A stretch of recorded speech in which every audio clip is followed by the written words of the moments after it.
नमस्कार, देवभूमि उत्तराखंड देख रहे हैं आप। आपके साथ मैं हूं हर्ष त्यागी। उत्तराखंड कांग्रेस के कार्यकारी अध्यक्ष रणजीत रावत ने पूर्व मुख्यमंत्री हरीश रावत के रामनगर से चुनाव लड़ने की इच्छा पर जवाब दिया। रणजीत रावत ने इस दौरान हरीश रावत पर कई गंभीर आरोप लगाए। उन्होंने कहा कि हरीश रावत के कहने पर ही उन्होंने 2017 का चुनाव रामनगर से लड़ा था, लेकिन उन्होंने इसी को अपनी कर्मभूमि बना लिया। उन्होंने कहा कि इस बात के गवाह कांग्रेस स्क्रीनिंग कमेटी के अध्यक्ष अविनाश पांडे भी हैं, जिनके सामने उन्होंने ये बात कही थी। रणजीत रावत ने कहा कि हरीश रावत ने मुझसे कहा था कि सल्ट क्षेत्र का इतना विकास करने के बाद भी वहां की जनता ने तुम्हें हरा दिया, इसलिए तुम रामनगर से चुनाव लड़ो। उन्होंने हरीश रावत पर गंभीर आरोप लगाते हुए कहा कि इस विधानसभा चुनाव में उन्होंने पैसे लेकर टिकट बांटे हैं और जिन्हें टिकट नहीं मिला वो अब अपने पैसे वापस मांगने के लिए उनके चक्कर लगा रहे हैं। रणजीत रावत कहते हैं कि कुछ लोगों के पैसे उनके मैनेजर ने लौटा दिए हैं, जबकि कुछ लोग अपने पैसों के लिए अभी भी चक्कर लगा रहे हैं। ये बात भी जल्द ही खुल जाएगी। उन्होंने कहा कि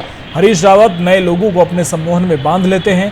रणजीत रावत कहते हैं कि खुद उन पर भी हरीश रावत का कुछ ऐसा सम्मोहन था कि इसका नशा अब 35 साल बाद टूटा है। उन्होंने आगे कहा कि उन्होंने इस बार अपने साथियों की बात मानकर बहुत बड़ी भूल की। वो खुद रामनगर से चुनाव लड़ना चाह रहे थे, लेकिन पार्टी का वास्ता देकर उन्हें चुनाव लड़ने के लिए सल्ट भेज दिया गया।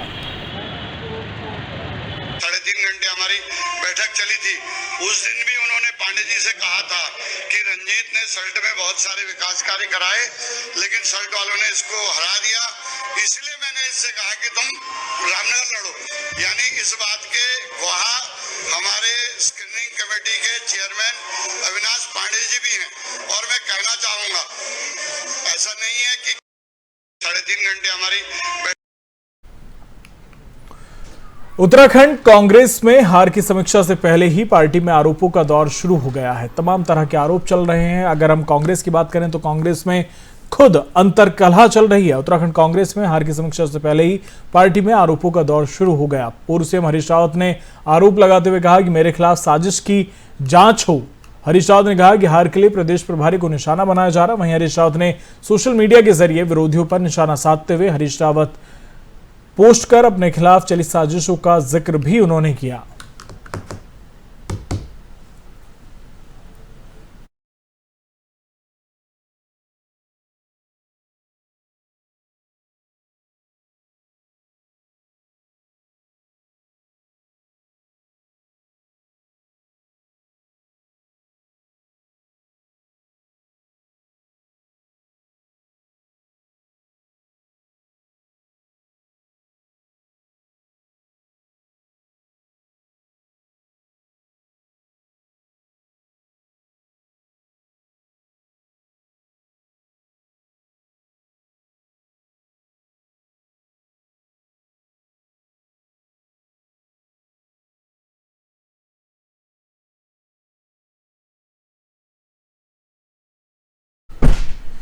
हरीश रावत ने पोस्ट लिखकर यह कहा है कि मैं सभी उम्मीदवारों की हार का उत्तरदायित्व अपने सिर पर ले चुका हूं। सभी को मुझ पर गुस्सा निकालने और खरी खोटी सुनाने का पूरा हक है।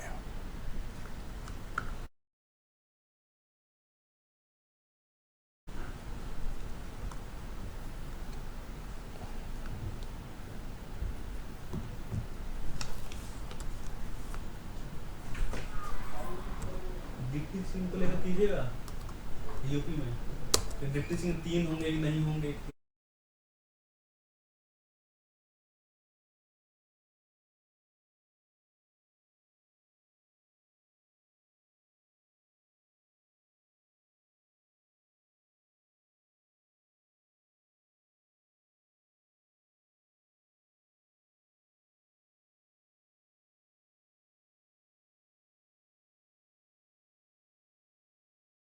रणजीत रावत भी तमाम तरह के आरोप हरीश रावत पर लगा रहे हैं। आपको बता दें कि उत्तराखंड विधानसभा चुनाव में कांग्रेस को मात्र 18 सीटें मिली हैं और एक बार फिर कांग्रेस सरकार बनाने से चूक गई, जिसकी वजह से कांग्रेस में अंदर ही आक्रोश शुरू हो गया है और कांग्रेस में लगातार कलह बढ़ रही है।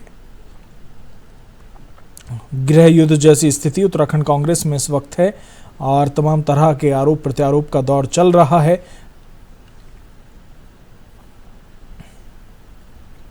बीजेपी चुनावी जीत के जश्न में सराबोर है तो उधर कांग्रेस आंतरिक गृह युद्ध से जूझ रही है। करारी हार मिलने के बाद अब कांग्रेस की अंदरूनी लड़ाई खुलकर सतह पर आ गई है। कांग्रेस नेता अब एक दूसरे के खिलाफ जमकर आग उगल रहे हैं। हार का मटका एक दूसरे के सिर फोड़ा जा रहा है। यहां तक कि कांग्रेस के कार्यकर्ता सरेआम सोशल मीडिया पर अपने संगठन के खिलाफ लामबंद होते हुए नजर आ रहे हैं। सियासी गलियारों में कांग्रेस के प्रदेश अध्यक्ष गणेश गोदियाल के इस्तीफे तक की चर्चा हो रही है।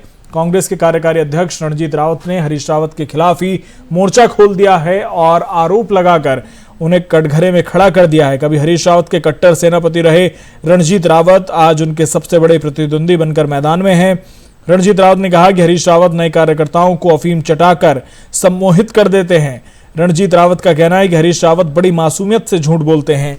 हरीश रावत पर गंभीर आरोप लगाते हुए कांग्रेस के कार्यकारी प्रदेश अध्यक्ष ने कहा कि हरीश रावत ने जिन लोगों को टिकट के नाम पर ठगा है और उनसे बहुत बड़ी धनराशि इकट्ठा की है, आज वो लोग हरीश रावत को ढूंढ रहे हैं। शायद ये हरीश रावत पर अब तक का सबसे बड़ा गंभीर आरोप होगा जो उनकी अपनी ही पार्टी के कार्यकारी प्रदेश अध्यक्ष लगा रहे हैं। वहीं कांग्रेस के प्रदेश अध्यक्ष गणेश गोदियाल ने रणजीत रावत को नसीहत देते हुए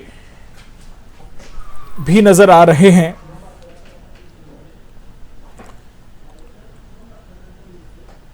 उन्होंने कहा कि कोई भी बात हो तो पार्टी फोरम में की जानी चाहिए और अगर उनके पास इस बात का कोई तथ्य है तो वो सामने रखें। कांग्रेस में मची इसरार पर बीजेपी को अब हमलावर होने का मौका मिल गया है। बीजेपी का कहना है कि जिस तरह से कांग्रेस के कार्यकारी प्रदेश अध्यक्ष ही ये आरोप लगा रहे हैं और जिस प्रकार से लाल कुआं में पैसा बहाकर बीजेपी कार्यकर्ताओं को खरीदने की कोशिश की गई, ऐसे में बात सही लगती है। चुनाव से पहले भी कांग्रेस चेहरे की लड़ाई में उलझी रही और अब चुनाव के बाद कांग्रेस आरोपों की जंग में फंसी है। ऐसे में बीजेपी को भी कांग्रेस के खिलाफ तंज कसने का मौका मिला। कांग्रेस में चुनावी हार के बाद अब जो गृह युद्ध छिड़ चुका है उसका क्या अंजाम होगा, ये भविष्य के गर्त में है।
बीजेपी जहां जश्न में डूबी हुई है और मंथन कर रही है कि सीएम कौन होगा, वहीं उत्तराखंड कांग्रेस में यह चल रहा है कि आखिरकार हार का ठीकरा किसके सिर फोड़ा जाए। हालांकि हरीश रावत ये कह चुके हैं कि मैंने हार की जिम्मेदारी ली है और जो भी खरी खोटी सुनाना चाहते हैं वो मुझे सुना सकते हैं, उसके लिए मैं उत्तरदायी हूं। लेकिन तमाम तरह के आरोप अब हरीश रावत पर लगने शुरू हो गए हैं। हरीश रावत पर यह आरोप तक लग रहे हैं कि हरीश रावत ने पैसे लेकर टिकट बांटे हैं और सवाल यह कि हरीश रावत जैसे वरिष्ठ नेता पर उनकी ही पार्टी के कार्यकारी अध्यक्ष अगर इस तरह का आरोप लगाएं तो क्या कांग्रेस की स्थिति आगे होने जा रही है, यह बड़ा सवाल है। क्योंकि कांग्रेस की जो स्थिति विधानसभा चुनाव में हुई उसके पीछे भी वजह यही रही कि शुरुआत से लेकर और अंत तक कांग्रेस आपस में ही उलझती रही। कांग्रेस के लोग आपस में ही एक दूसरे पर आरोप प्रत्यारोप करते रहे।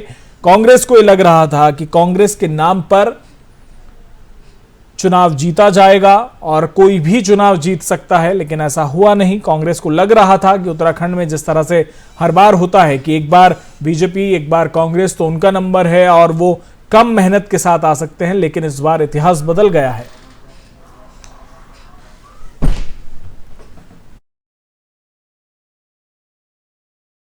एंटी कोरोना टास्क फोर्स युवा प्रकोष्ठ जनपद हरिद्वार की टीम को सम्मानित किया गया। नेहरू कॉलोनी महादेवपुरा सेटकुल हरिद्वार में आयोजित हुए कार्यक्रम में पहुंचे संगठन के प्रदेश अध्यक्ष जटाशंकर श्रीवास्तव ने जानकारी देते हुए बताया कि एंटी कोरोना टास्क फोर्स 25 देशों में काम कर रहा है। उन्होंने जानकारी देते हुए बताया कि उत्तराखंड में नीति आयोग के द्वारा एंटी कोरोना टास्क फोर्स युवा प्रकोष्ठ के कार्यों की सराहना की है। सिर्फ यही नहीं, दिल्ली में सर्वे होने के बाद वहां से एक प्रमाण पत्र भी संस्था के द्वारा किया जा रहा है। सराहनीय कार्यों के लिए संस्था को दिया गया है।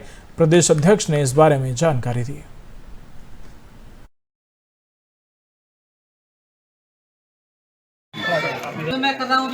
एंटी कोरोना टास्क फोर्स पूरे भारत में 25 देशों में काम कर रही है और उत्तराखंड में इतना अच्छा कार्य किया कि नीति आयोग ने हमारे कार्य की सराहना की। हमारे जनपद हरिद्वार के जो युवा टीम ने इतना सराहनीय कार्य किया कि दिल्ली से हमको सर्वे होने के बाद इनको प्रमाण पत्र जारी किया गया और हमारे संस्था के द्वारा ऐसे कार्य किए जा रहे हैं कि जो किसी की बच्ची स्कूल नहीं जा पा रही है, उसको कोई परेशानी है तो हमारी संस्था मदद कर रही है। कोई बीमार है तो हमारी संस्था उसके भी यथासंभव मदद करने के तैयार है। बेटी बचाओ बेटी पढ़ाओ, इसके लिए भी हमारी संस्था तत्पर से काम कर रही है। हमारी संस्था उस मकाम पे खड़ी है जो सरकार द्वारा योजनाएं दी जा रही हैं जनता तक नहीं पहुंचती है। हमारे संस्था के पदाधिकारी, वॉलंटियर सब लोग तटस्थ होकर जनता तक पहुंचाने का काम कर रहे हैं। ये हमारी सोच है। उत्तराखंड का विकास करना है और जन जन तक जो सरकार की योजनाएं हैं वो जन जन तक पहुंचाने का कार्य हमारी संस्था। उत्तराखंड में नए साल का, नई ऋतुओं का, नए फूलों के आने का संदेश लाने वाला लोक पर्व फूलदेई आज उत्तराखंड में हर जगह धूमधाम से मनाया जा रहा है। खुशहाली का ये त्योहार आमतौर पर किशोरी लड़कियों और छोटे बच्चों का पर्व है। जब ऊंची पहाड़ियों से बर्फ पिघल जाती है, सर्दियों के मुश्किल दिन बीत जाते हैं, उत्तराखंड के पहाड़ बुरांश के लाल फूलों की चादर ओढ़ने लगते हैं, तब पूरे इलाके की खुशहाली के लिए चैत महीने की संक्रांति को फूलदेई का त्योहार मनाया जाता है। प्रदेश के अपर मुख्य सचिव राधा रतूड़ी और पूर्व डीजीपी अनिल रतूड़ी ने प्रदेशवासियों को अपने ही अंदाज में फूलदेई लोक पर्व की बधाई दी।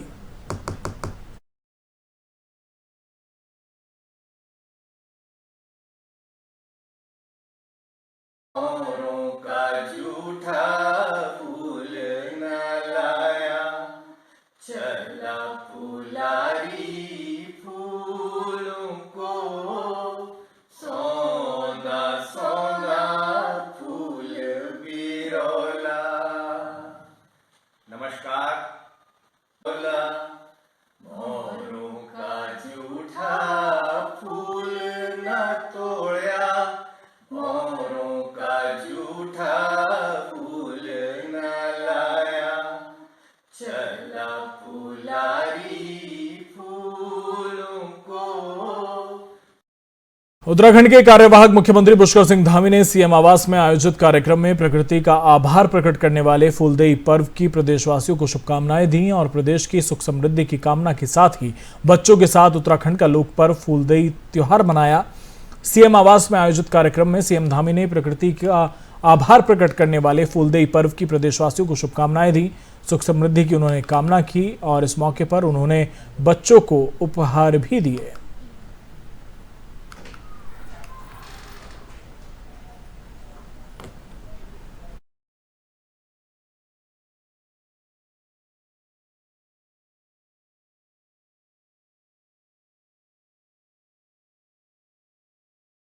उत्तराखंड बीजेपी के वरिष्ठ नेता और पूर्व कैबिनेट मंत्री और प्रोटेम स्पीकर का दायित्व संभाल रहे बंशीधर भगत ने चुनाव हारने पर पूर्व मुख्यमंत्री हरीश रावत पर तंज कसा। बंशीधर भगत ने हरीश रावत को अब राजनीति से संन्यास लेने की सलाह दी। साथ ही कालाढूंगी विधानसभा सीट से चुनाव जीतकर बंशीधर भगत पहली बार बीजेपी प्रदेश मुख्यालय पहुंचे, जहां पर उनका कार्यकर्ताओं ने जोरदार स्वागत किया। बंशीधर भगत उत्तराखंड बीजेपी के पूर्व प्रदेश अध्यक्ष हैं और धामी सरकार में कैबिनेट मंत्री रहे हैं। बंशीधर भगत ने पूर्व मुख्यमंत्री हरीश रावत को राजनीति से संन्यास लेने की सलाह दी और कहा कि अब उनकी उम्र हो चुकी है। इतना ही नहीं, बंशीधर भगत ने कहा कि वो अगली बार खुद भी राजनीति से संन्यास ले लेंगे।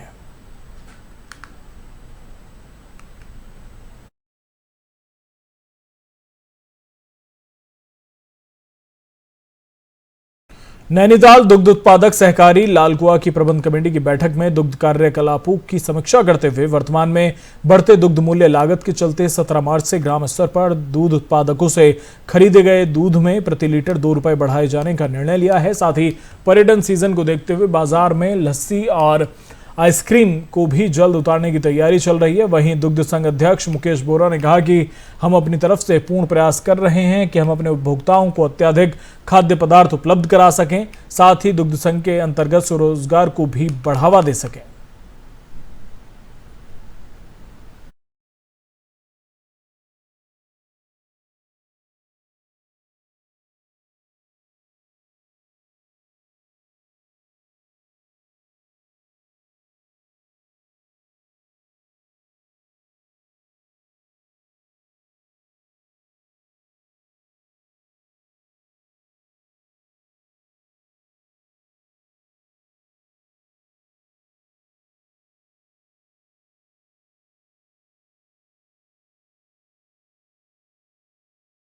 वक्त हो चला एक छोटे से ब्रेक का, जल्द लौटेंगे।